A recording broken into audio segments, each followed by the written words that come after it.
Vote আসলেই মুসলমানদের রক্তর প্রয়োজন হয়ে যায় সরকারের।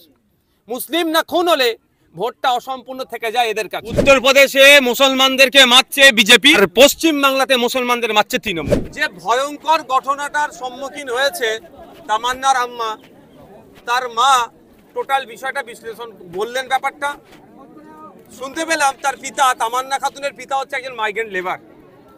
দুর্ভাগ্য আমাদের, ভোট আসলেই পশ্চিমবাংলায় খুনোখুনি মারামারি, আর ভোট আসলে মুসলিমরা না খুন হলে রাজ্যের যে শাসক দলের সরকার আছে তারা ঠিক শান্তি পায় না। মুসলিমদেরকে খুন হতেই হবে, পিছড়ে বর্গের মানুষকে খুন হতেই হবে, না হলে ভোটটা তাদের কাছে অসম্পূর্ণ। দেখুন না, যেখানে গণনা হচ্ছে, গণনা কেন্দ্রের অনেক দূরে, আর যেখানে এসে মেয়েটিকে খুন করলো বোমা ছুড়ে অনেকটাই ভিতরে। প্রশাসন সকাল থেকে সবটাই জানে যে এখানে একটা অস্থিরতার পরিবেশ তৈরি হতে পারে, হচ্ছে। ইতিপূর্বে এই গ্রামে এই ধরনের রাজনৈতিক হিংসা হয়েছে, অনেক ক্ষতিগ্রস্ত হয়েছে। সুতরাং এখানে পর্যাপ্ত পরিমাণে ফোর্স দেওয়া দরকার ছিল, কিন্তু তা করেনি। ফলে একটা ফুটফুটে মেয়ের জীবনহানি হলো। শুধু একটা মেয়ের ক্ষতি হলো না, এই গ্রামটা আজকে আতঙ্কিত হয়ে গেল। এটা সম্পূর্ণভাবে রাজ্য সরকারকে দায়ী নিতে হবে, ইসিআইকেও দায়ী নিতে হবে। আমরা চাইছি সঠিক তদন্ত হোক। আমি তামান্নার আম্মাজির সাথে আব্বাজির সাথে কথা বলেছি। আমি এটাও অনুরোধ করেছি যে রাজনৈতিক হিংসাটা বড় কথা নয়, বড় কথা হচ্ছে এই গ্রামের থেকে হিংসা টোটাল বন্ধ করতে হবে। তার জন্য আপনাদেরকে এগিয়ে আসতে হবে। যারা যারা যুক্ত তাদের বিরুদ্ধেই আমাদের আইনি লড়াই চলবে। ও দল করে সেই দল করে, তার থেকে বড় কথা যারা অন্যায়ের সাথে যুক্ত তাদের বিরুদ্ধে আইনি লড়াই চলবে। প্রশাসনের ভূমিকা নিয়ে কি বলবেন? দেখুন, ওই দিনকে যদি প্রশাসন কঠোর হাসতে কঠোর থাকতো, অর্থাৎ যেখানে সকাল থেকে ঢিপঢাপ চলছে, যদি খবর পাওয়ার পরে যদি প্রশাসন তার ফোর্স ডিপ্লয় করে দিত, তাহলে এই দিনটা দেখতে হতো না। সোমবারের ঘটনা, আজকে বুধবার মাত্র 5 জন গ্রেপ্তার হয়েছে, 24 জনের নামে অভিযোগ দায়ের। দেখুন, আমরা আর কয়েকটা দিন অপেক্ষা করছি। প্রশাসন কতটা দায়িত্ব নিয়ে কাজ করছে দেখছি। না হলে শ্রদ্ধেয় সম্মানীয় বিকাশ রঞ্জন ভট্টাচার্য স্যার আছেন, শামীম দ্বারা আছেন, তাদের সাথে কথা বলবো। আমরা এটাকে কোর্টে নিয়ে মুভ করব। পরিবারের কথা যে বিচার চাই, সিবিআই চাই, আমরা তাকে আজকে কথা বলেছি যে আমরা চাইব কোনো জজের নেতৃত্বে টিম গঠন করে এটা তদন্ত, অর্থাৎ আমরা এটা আপকামিং যে প্রোগ্রেস হবে সেটা আমরা করব। শুধু আমরা আর কটা দিন অপেক্ষা করছি, পুলিশ আর কজনকে গ্রেফতার করে সেটা দেখছি। তিনি আর্থিকভাবে সহযোগিতা করতে গেছিলেন পরিবারকে, ফিরিয়ে দিয়েছেন। দেখুন, আর্থিকভাবে সহযোগিতা করতে গেছেন, ওনার প্রকাশ্যে করাটা আমি মনে করছি এই মুহূর্তে অনুচিত হয়েছে।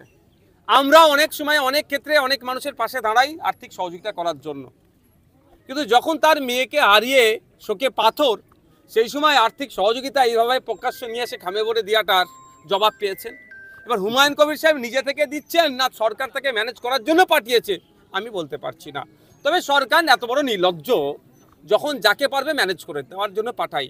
কারণ যে ওয়াকাফ আইন বিজেপির বিরুদ্ধে আন্দোলন করতে গেলে এখানকার মুসলিম সম্প্রদায়ের মানুষকে সরকার আটকানোর চেষ্টা করে প্রশাসনকে দিয়ে, সামান্য একটা মুসলিম বাড়ির মেয়েকে খুন করেছে, তাকে ধামাচাপা দেওয়ার জন্য অনেক পন্থা অবলম্বন করতে পারে।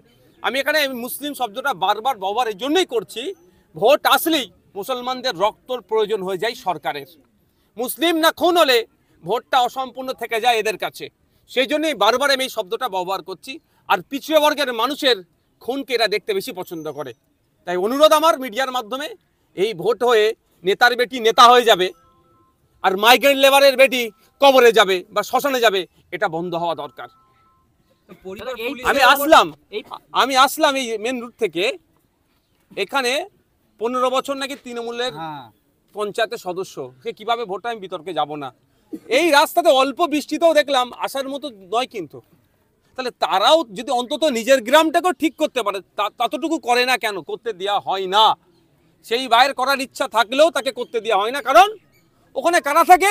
মুসলমানরা থাকে। ওখানে কারা থাকে? পিছড়ে বর্গের হিন্দুরা থাকে। ওখানে কারা থাকে? আদিবাসীরা থাকে। ওদের এলাকায় উন্নয়ন করার দরকার নেই, এমনি ওদের ভোটটা আগের দিন রাত্রে 500 টাকা বিরিয়ানির প্যাকেট দেবো, পেয়ে যাব, এই মানসিকতাই চলছে। তো আর এই গ্রামের মানুষ বুঝবে কবে? ভক্তুই থেকে বারাসাত, মুর্শিদাবাদ, ভাঙড় এবং নদিয়ার বিভিন্ন জায়গায় শুধুমাত্র সংখ্যালঘুরা খুন হচ্ছেন, যেখানে বারবার বলা হচ্ছে এই তৃণমূলের পক্ষ থেকে প্রচার দেওয়া হয় সংখ্যালঘুদের জন্য, বিজেপিকে আটকানোর জন্য তৃণমূল দল, সংখ্যালঘুদের জন্য এই দল, কিন্তু বারবার সংখ্যালঘুরা কেন খুন? উত্তরপ্রদেশে মুসলমানদেরকে মারছে বিজেপি, আর পশ্চিম বাংলাতে মুসলমানদের মারছে তৃণমূল। বুঝতে পারছেন তো? এর বাইরে আর কিছু নয়। এখানে সংখ্যালঘু তোষণের নামে সংখ্যালঘুদেরকে শোষণ করা হচ্ছে। এখানে গ্রামের মানুষ আছে, জিজ্ঞাসা করবেন অন টু অন করে, এত বড় গ্রাম, এখানে স্কুলের খোঁজ নিয়ে দেখুন স্কুলটা কত দূরে আছে। স্কুল থাকলেও টিচার নাই। কেন টিচার নাই? টিচার নাই কেন? এখানে ছেলে মেয়েরা, সে তৃণমূল করুক, আইএসএফ করুক, বিজেপি করুক, কংগ্রেস করুক, বাচ্চারা স্কুলে গিয়ে টিচার থাকলে পড়াশোনা করবে, তাহলে মারামারি বন্ধ হবে। তাহলে এরা যাতে আগামী দিনে লাঠিয়াল বাহিনী হতে পারে, এখন থেকে স্কুলে শিক্ষক না দিয়ে এদেরকে ধ্বংস করছে। পরিবার পুলিশের উপর ভরসা রাখছে না এবং তারা বলছে সিবিআই তদন্ত। কি বলবো? কিভাবে রাখতে পারবে বলুন? দুদিন পরে ফরেন্সিক রিপোর্ট, টিম আসছে রিপোর্ট করতে। ও জায়গাটা বৃষ্টি ফিষ্টি হয়েছে, সব শেষ হয়ে গেছে, তো কি পাবে ওখান থেকে? পুলিশ যদি সক্রিয় থাকতো তাহলে তো আপনার এই ঘটনা ঘটতো না। দাদা, দেখা গেল ফরেন্সিক টিম চলে যাওয়ার পর জায়গাটা মাটি দিয়ে কোদাল দিয়ে বুঝিয়ে দিল। যদি সিবিআই তদন্ত হয় ওরা তো কিছু পাবে না, পুলিশের তরফ থেকে। সিবিআই বিচার বিভাগীয় তদন্ত হলেও হবে না? মানে কোনো জজকে সামনে রেখে কোনো আপনার সব পুরো ফরেন্সিক টিম আশা রাখি এখানকার যে আছে আপনার সব শেষ, এ ডিস্ট্রয় হয়ে গেছে, ধ্বংস করে দিয়েছে। গত দু এটা তো প্ল্যান, এটা এভিডেন্সকে ডিস্ট্রয় করার একটা প্ল্যান। ঠিক যেভাবে আমাদের বাড়ির মেয়ে অভয়াকে খুন করার পরে টয়লেট সংস্কারের নামে ভেঙে ধ্বংস করেছিল, ঠিক একইভাবে এখানে লেটা ঢুকিয়েছে। ফলে এখানে মানুষ যাতায়াত করে যে বৃষ্টি হয়েছে সব এভিডেন্স দিয়ে সাফ করে দিয়েছে।